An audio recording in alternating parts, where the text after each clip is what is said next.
from St. Louis Public Radio. This is St. Louis on the Air. I had water come up through the drain and enter into the basement of my house. I had water over my foot. It's important to note, that these were organizations that have just, mobilized. This is not, the state or the federal government. Biden, somebody. We need help. I'm getting frustrated at this point. At least do something about it. I didn't get a chance to take my finals. I had a lot going on already. This flood messed up my finals. There is just a softness and a curiosity and a kindness that doesn't cost us anything. Some people's response is to be firm and strict. We have to respond to trauma with care. I'm Danny Wisentowski. Last week, historic flash floods battered the St. Louis region, submerging cars, flooding homes, and destroying businesses.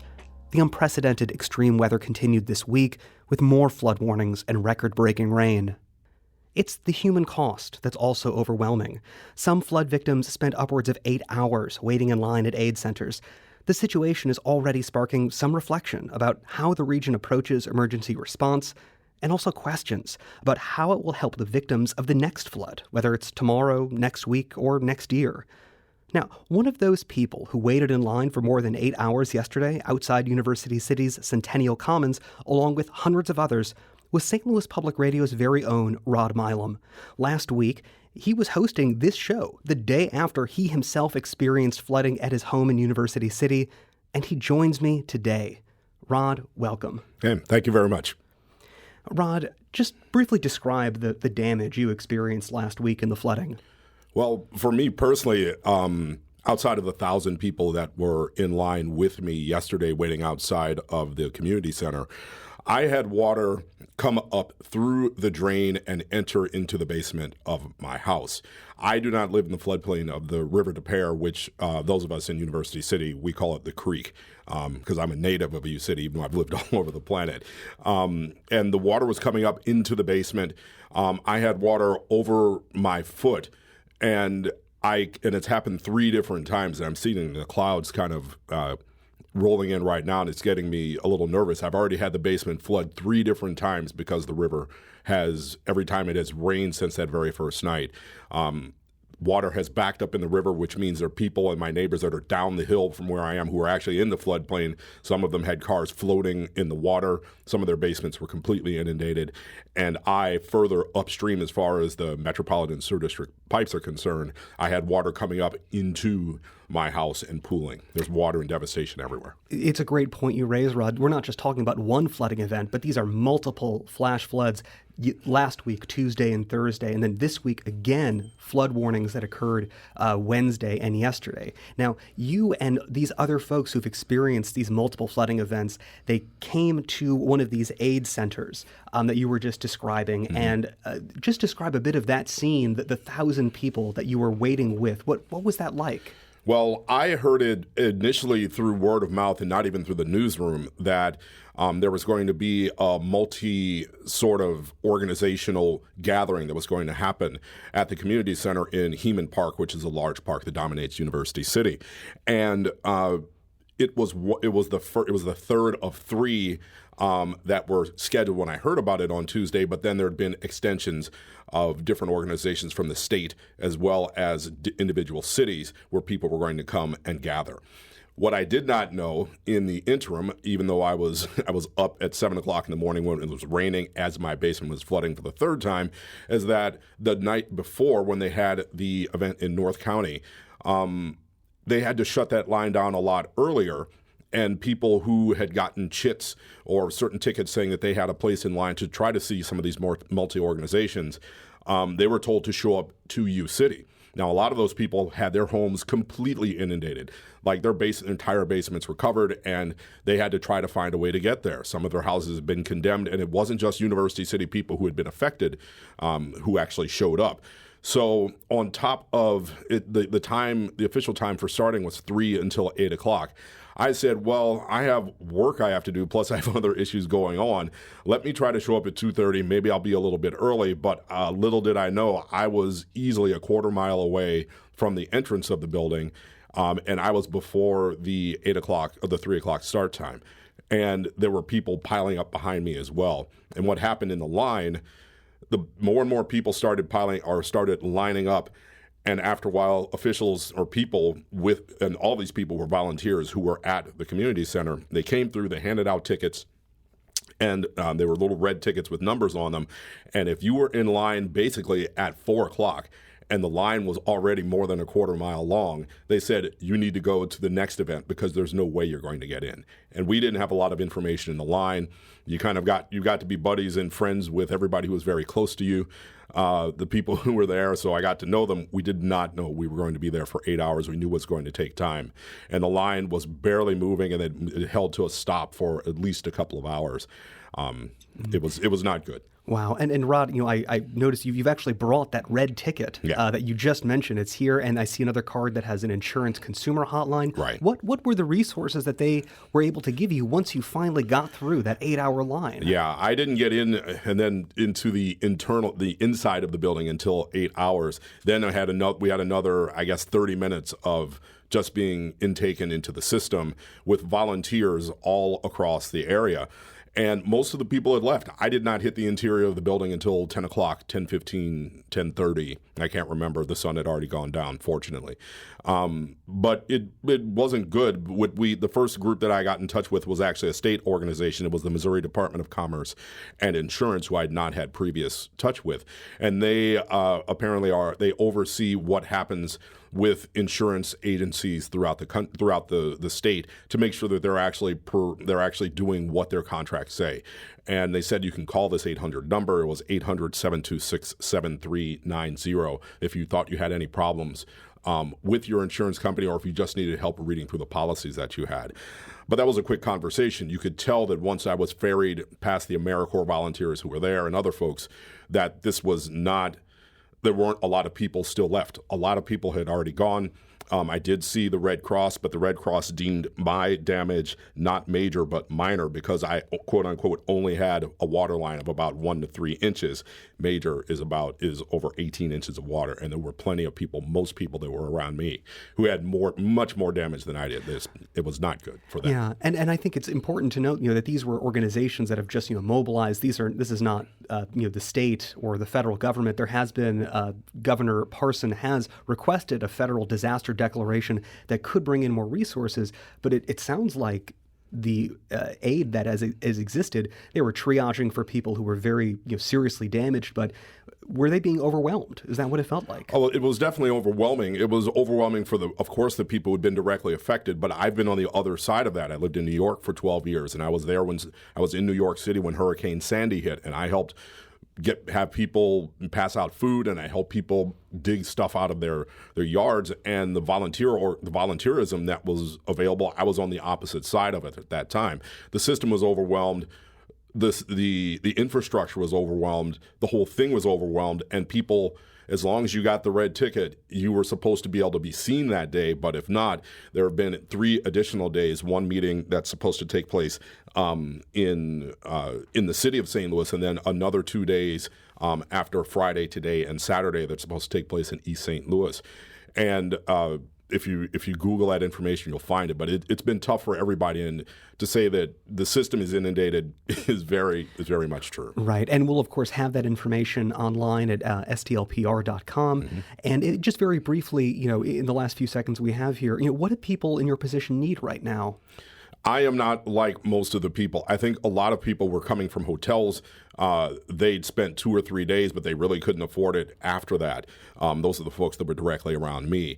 People need information, and they need non-conflicting information. And since so many different things are coming from so many different areas, it's tough to find out and to make the decision of what you're going to do. Gosh, that is so tough, Ron. But the more information you have, the better. Of course. Ron, thank you so much for being here after such a night and a day and a week that everyone has been going through. Thank you so much for joining us today. You're welcome.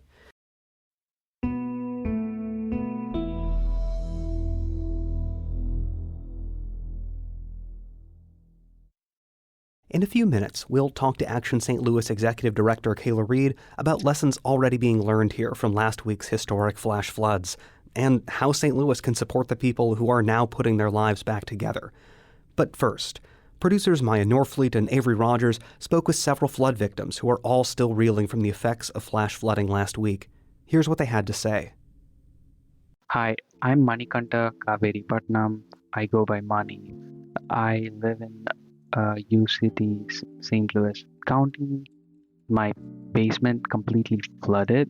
We got an email in the afternoon saying it is not safe for us to live in our building from our property manager.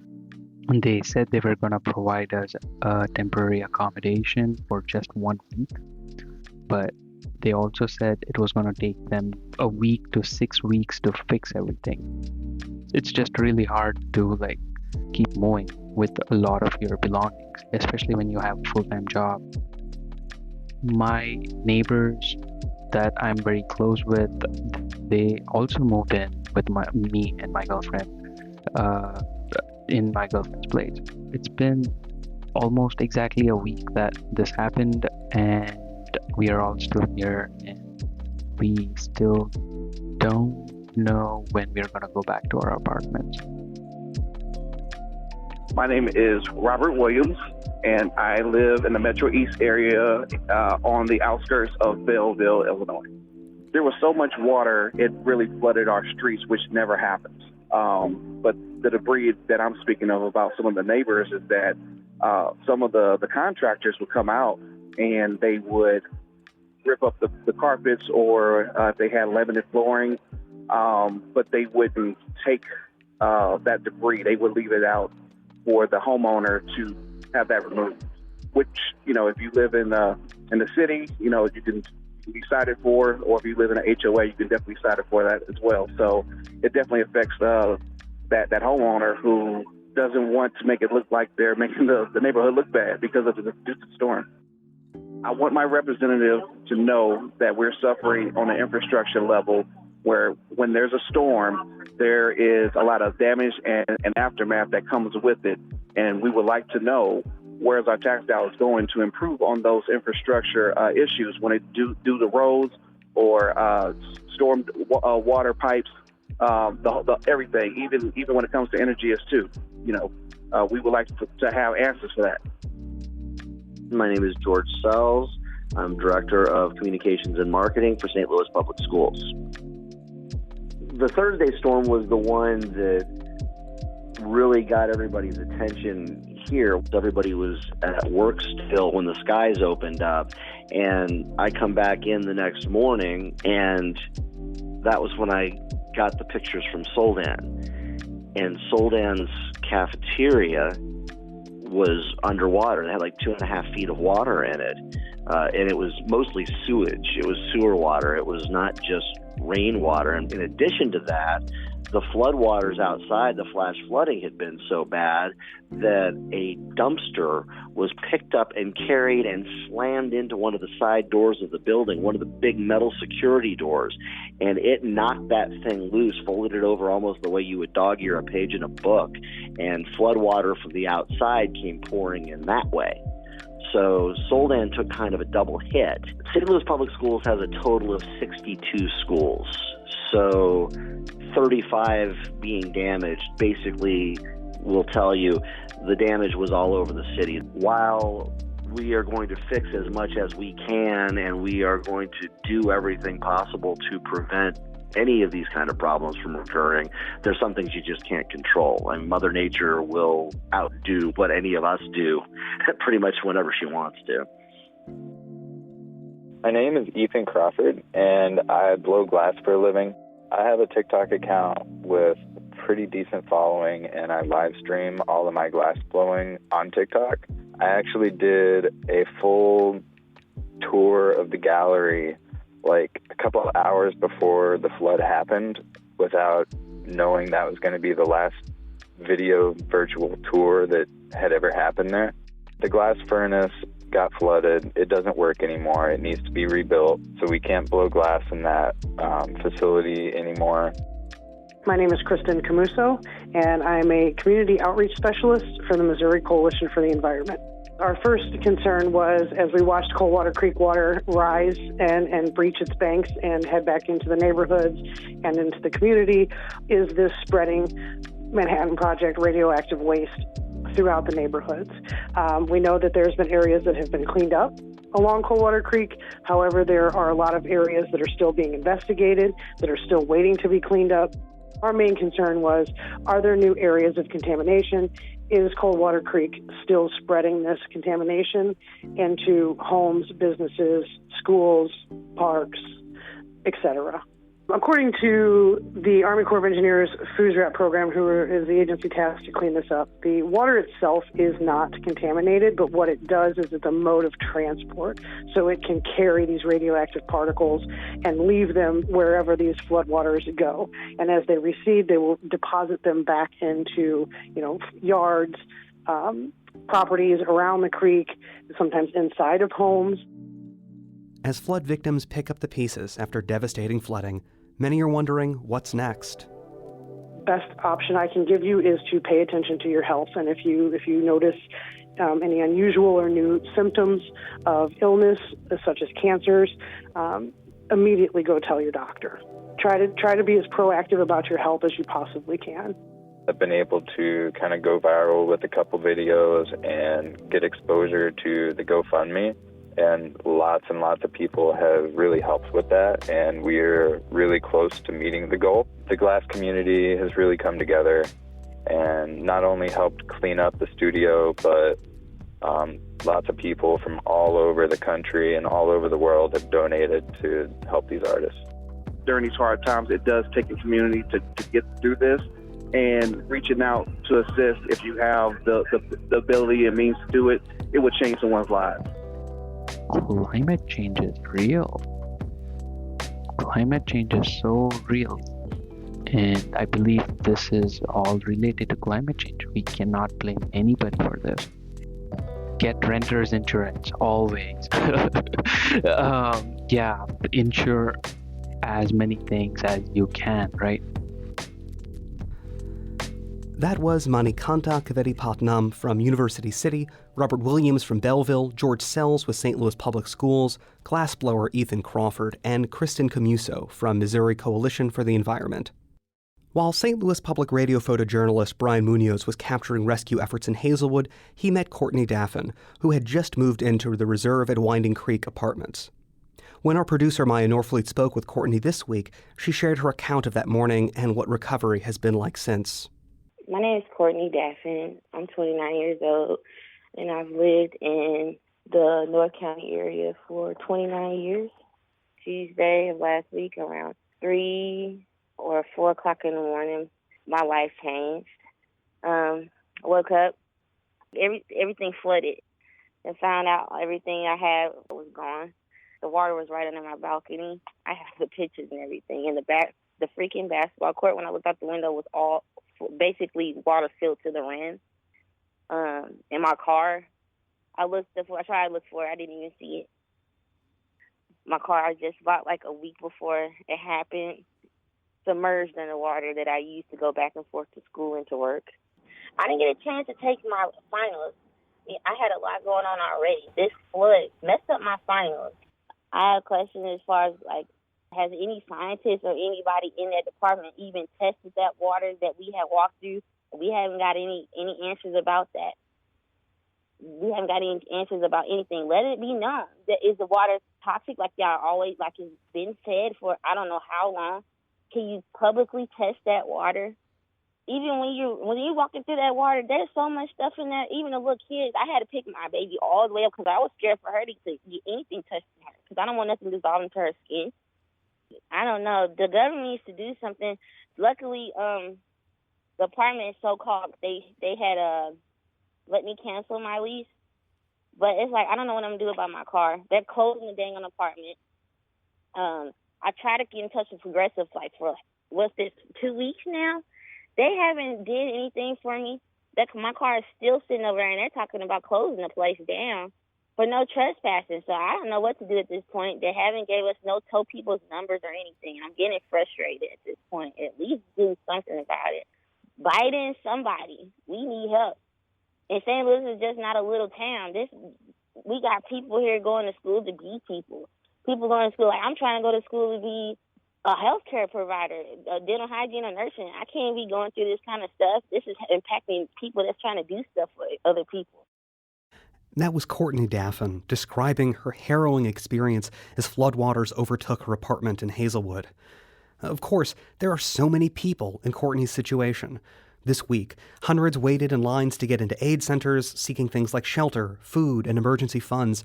Their lives have been thrown into chaos, and some are trying to deal with issues like car insurance or lost legal documentation, while also finding themselves suddenly homeless.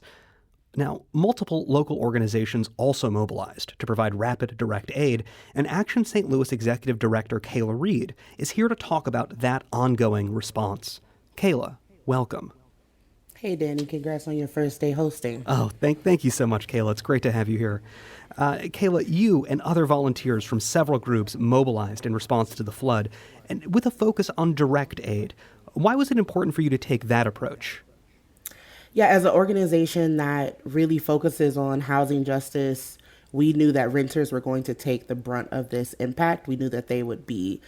We saw the pictures in North County, and there was just profound devastation. And so for us, we knew government and sort of conglomerate organizations were going to come in, and that was going to take time, and we wanted to stand in the gap.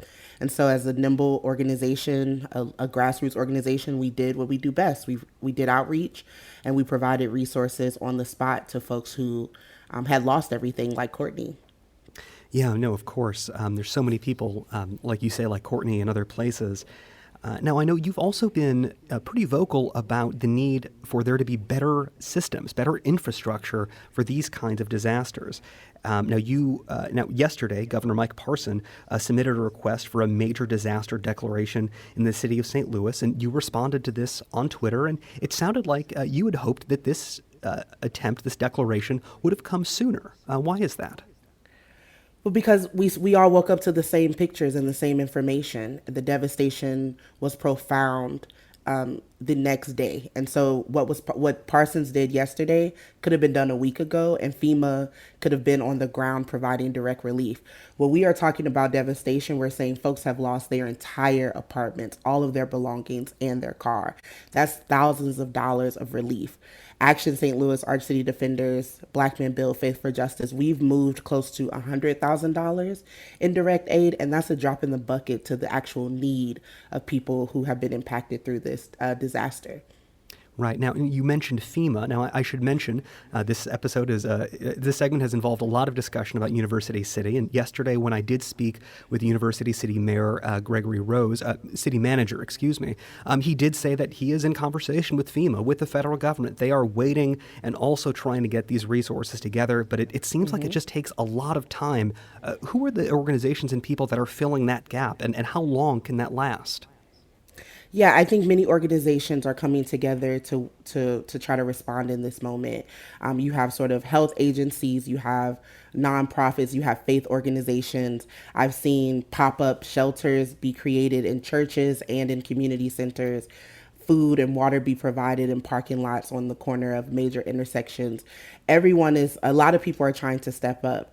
The issue that we have, though, is when we think about flash floods, we need flash response. We need folks on the ground within 24 hours. And there's been a lot of focus and conversation about U-City, but many of these apartment complexes that are completely condemned are in North County and Florissant. That are these folks are majority Black, working class, like Courtney, and they need assistance on the spot. They need wraparound care. We can't have traditional office hours in rapid response. We need to be nimble and responsive. And what I've seen over the last few days is it's been slow. It hasn't been consistent. And we've seen that nonprofits and organizations are having to stand in the gap when really the government should have the capacity to step in and respond to the needs of community during moments like this. Now, Kayla, you mentioned, that there's so many people suffering in North County and Hazelwood. Tell us a bit more about some of the communities being most affected, and just from what you've seen, do we have a sense for where these needs are at their most critical level? Yeah, so right now, what we see since we started this initiative last Friday, the People's Relief Plan, is we've been focused on renters who are in the North County footprint. And so we've talked to folks who are at Winding and Victor Court Apartments and other complexes that are completely condemned, that are being fenced up, and folks are being told they have to remove whatever belongings they can salvage within 3 to 4 days. There are folks in shelters with their families who don't have identification if they were to get assistance, who don't have, proper paperwork, and the insurance companies aren't responding. So many of these folks who have renters insurance, they don't cover flooding, or their car insurance don't cover flooding. And so the need is actually hard cash. They need resources to be able to rebuild, buy clothes, buy food, find housing, and repurchase all of this paperwork and important documentation that they'll need to sort of navigate. And this is sitting sort of on the brunt of this. Happened at the end of July. Many folks have, who are not completely displaced, had rent due on the 1st. And so they are trying to figure out what to do with the limited resources that they have on hand to stabilize their lives. And it's not enough resources flowing right now, Danny, at all. We're talking with Kayla Reed, Executive Director of Action St. Louis, which has been active since last Tuesday in providing aid and resources to the communities affected by the flash flooding. Kayla, you were just talking about some of the specific challenges faced by renters, and I wanted to see if we could drill down a little bit into that. There's so many things that have been I don't want to say floated away, but so many little pieces of their lives that they have to think about, their rent. Yeah. But there are also things like utilities and legal issues. Are there any things that could be done to help these people who are now trying to find some solid ground to put their life back together? Yeah, absolutely. So on July 29th, our organizations, many of the organizations that are part of the People's Plan Coalition, sent a demand letter to Sam Page and Tashara Jones and other elected officials in our area, saying that there are immediate policy things that could just prevent further devastation from happening. We need to put a moratorium on evictions and foreclosure. We need a moratorium on utility shutoffs. Late payments should not be, people shouldn't be getting any late charges right now. And we need government subsidies to increase short-term financial support. So we need to expand unemployment funds. We need to increase resources for rapid rehousing. We need to increase resources to area food banks. And then there is the question of what are these organizations and government agencies able to do together? And I just cannot express how many families we've met, well over 100. We have a form that we've submitted. We have released just the people who were meeting at these shelters, at these multi-agency centers, and we've had over 300 requests for support of families who are saying, I have nothing. I woke up in the middle of the night. My house was completely flooded. Maybe I was able to put a few items in the trash bag and everything else was left behind. And so they are starting completely over while still having to go to work, navigate their children getting enrolled in schools, getting whatever they can get from their apartment and finding new places. And we have to talk about this in the context that most of the affordable housing in St. Louis County was hit during this flood in North County. And so there are a few places that are affordable where people can rehouse right now in the aftermath of this flood. That's such a good point. There's been so many other issues around that affordable housing and what people already have to put up with in some of these apartment complexes. Now, you've been pretty active on Twitter, I think, describing some of the things that you have encountered at these aid centers, at meeting these hundreds, these dozens of folks. And one of the things that people might have seen yesterday are these images out of University City of hundreds of people in line waiting at this aid center. And that same day, they put out a press release saying, as another flood warning was coming in yet again, they were shutting down. They asked, people, do not come here. We're at capacity. There could be another flood warning. What did you see in that? It sounded like you felt that, telling people to go away was not the right move there. Yeah, so I've been at both events the last 2 days. So I was in Florissant the day before yesterday in U City yesterday. And each day, I think all these organizations are learning lessons. But what we saw was that folks who are coming to these events are the most severely impacted. They didn't have the insurance. They're not getting the aid. They have so many questions and not getting any answers. And so what we saw was in the middle of a massive storm that was hitting that area, we were sending people out into the storm. And for me personally, that was very frustrating because these folks don't have cars. They were catching the bus. They were catching Ubers. They were using their last to get there. And our response was to say, we can't hold this and we need to send you back out without any resources. And I just think when we're going to continue to see this type of climate impact, we're going to continue to see infrastructure failing. We have to build the backbone. We have to build the infrastructure to stand in the gap and really help people and respond to them with kindness and generosity and answer their questions. Because in the middle of all of this, this is a traumatic event, Danny. These folks woke up in a flood and had to walk through water to get to safety. And so we're not even dealing with the trauma, the mental health impact, the physical ailments that people are experiencing. We're just trying to stand in the social service gap of the need. Now, Kayla, you tweeted on Wednesday, I think something that is close to this issue you've just raised. You wrote that we need to overhaul disaster relief efforts. They need to be rapid and powerful. People need to feel seen, heard, and cared for. How do we get to that point? Yeah, I think we need to, we really need to have more communication between our organizations and our government to build the capacity to hold folks who are impacted during these moments. What that looks like for me is having 24-hour response to the needs of folks. People are going to come into shelters. We saw folks at the Egan Center a few days ago who worked overnight. They came in, they heard about our organization being on site, cutting checks, and they called and we answered every question that we knew how to answer. We're providing legal advice on the spot. Well, we're not. Actually, our city defenders is providing legal advice on the spot. We're building tools where people can pass information around to each other. But more than that, there is just a softness and a curiosity and a kindness that doesn't cost us anything. And I think when moments are chaotic and they feel overwhelming, sometimes our response, some people's response is to be firm and strict. And we can't replicate those types of systems when folks are dealing in trauma. We have to respond to trauma with care and informed response.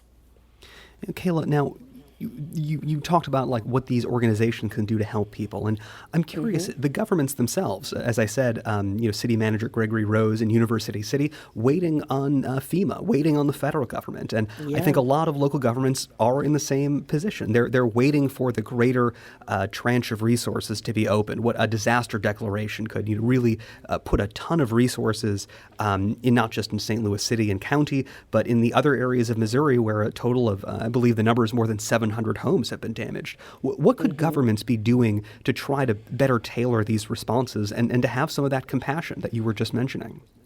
Yeah, so, inside of our organization, this moment was all hands on deck. It didn't matter what department you worked in. It didn't matter what hours you normally were working. We were responding to folks. So we did everything from carry bags of clothes to metro buses as folks moved shelter to shelter to set up a table just to answer questions and providing direct relief. Our governments have resources, whether it's ARPA money, whether it's emergency funding, to activate and move their teams to the field. Sometimes these multi-centers, they work, they're a centralized space, but also when folks have lost their home and transportation, we need to be outside. And that has been our response. So when that line yesterday at U City was all the way down to Olive Street, we sent our field team, the same folks who knocked doors during election time. We went out into that line and collected people's information because we knew they weren't all going to get in. So there's just a way in which we have to expand and stretch ourselves to meet this moment. And I think, both Mayor Jones and County Executive Page are listening to these moments, are listening to these conversations and trying to figure it out, and have been calling the governor to make this request to the president and to get FEMA here. And also that process, we can't play party politics when people are suffering. We need to be as responsive and quick as possible. And so I'm disheartened that it took the governor a week to make that request, but I've seen people standing in the gaps, but we can't rely on nonprofits and religious organizations to hold that infrastructure while the government takes its time. And Kayla, I'm sure a lot of our listeners are wondering, what can they do to help in this moment? Items, money, what guidance would you have for them? Yeah, I think you should find an organization that you've seen do the work and contribute both your time and resources if you can. We've had over 100 volunteers help us move hundreds of bottles of cases of water and build supply care packages and deliver them to folks. So there's real opportunity. And the thing I will say to someone who wasn't severely impacted in this moment is that life may feel normal to us once again, but our neighbors, the members of our communities, they are suffering. And this is not... as fast as that devastation happened, the need is going to be long term. And so be thinking about that as we think about where we're donating our time and our resources. And there are many organizations to contribute to. We have not asked the public for donations. We've been requesting from our funders and other agencies that we're in relationship with to move resources. But you can absolutely go to our website to sign up for volunteerships as we continue to mobilize resources to connect people to help. And I just want to say to folks who have volunteered their time, we have also dealt with high temperatures and then very intense rain, and people have stayed the course throughout that. And I'm just truly grateful and heartened to see that level of community. It's such a great point, Kayla, and I appreciate you for being here so much. Kayla Reed is the Executive Director of Action St. Louis. Kayla, again, thank you for being here. Thank you, Danny. This episode was produced by Emily Woodbury. Our audio engineer is Aaron Dorr. Our production intern is Avery Rogers. This podcast was mixed and edited by Avery. Our executive producer is Alex Hoyer. St. Louis on the Air is a production of St. Louis Public Radio. Understanding starts here. Our podcast proudly supports St. Louis artists by using music from Life Creative Group. Do you find yourself regularly listening to episodes of St. Louis on the Air? Suggest us to a friend you think might enjoy our conversations. And leave us a review and rating on Apple Podcasts on the App Store. It's the simplest way to help people discover our show.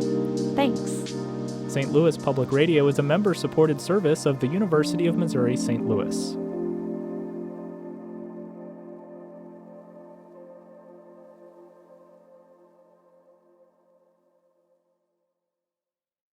Support comes from the Missouri Forest Products Association, providing more than 41,000 jobs in the production of wood pallets, railroad ties, white oak barrels, hardwood floors, and more. Details at choosewood.com.